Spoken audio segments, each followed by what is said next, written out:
ఉద్యోగ సంఘాలకు నేను ఒక ప్రామాణికత గౌరవం తేవాలని చెప్తుంటాను. You earn your respect.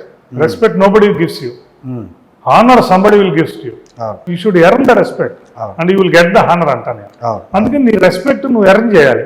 Earn చేయాలంటే ఎక్కడ నువ్వు ఒక వ్యక్తి ఆఫీస్ బేరర్ కానప్పుడు ఆ వ్యక్తికి మనం ఒక సర్టిఫికేట్ ఇస్తే ఆ పోస్ట్కి రావాల్సిన ఇంకొక ఎంప్లాయీ ఆ పోస్ట్కి రాలేడు.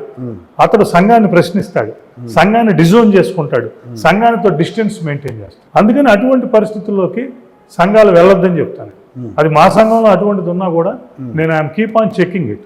నేను 30 సంవత్సరాలు ఈ దీనిలో ఉన్నా, దాదాపు 20 సంవత్సరాల పాటు కృష్ణా జిల్లాలో నేను లెటర్లు ఇచ్చాను.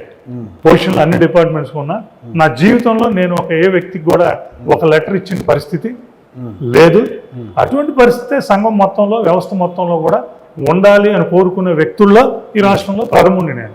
అందుకని అట్లాంటిది ఏమి మీరైతే అట్లాంటి ఎంకరేజ్ చేయరు? నేను ఎంకరేజ్ చేయను, అటువంటి వాటి కోసం వెళ్ళను. క్రిస్టల్ క్లియర్గా నేను చెప్పేస్తాను. అటువంటిది ఏదైనా ఉంటే ఐ విల్ నాట్ ఎంటర్టైన్. కాకపోతే వీటన్నిటినీ సెటరేట్ చేయడానికి, కట్టెలు చేయడానికి, ఉన్న వాళ్ళకి నచ్చ చెప్పడానికి, సిస్టమ్ మారడానికి it will take some time. ఆ టైం ఇదే ఉంటుంది తప్పితే వీ విల్ నాట్ డెఫినెట్లీ 500% చెప్తున్నా, we will not encourage hour this one. అసలు నా దగ్గర నుంచి, నా కింద ఇన్ని వేల మంది మన వాళ్ళు ఉన్నారు నాయకులు, కానీ నా దగ్గర నుంచి ఎవరు ఆశించరు.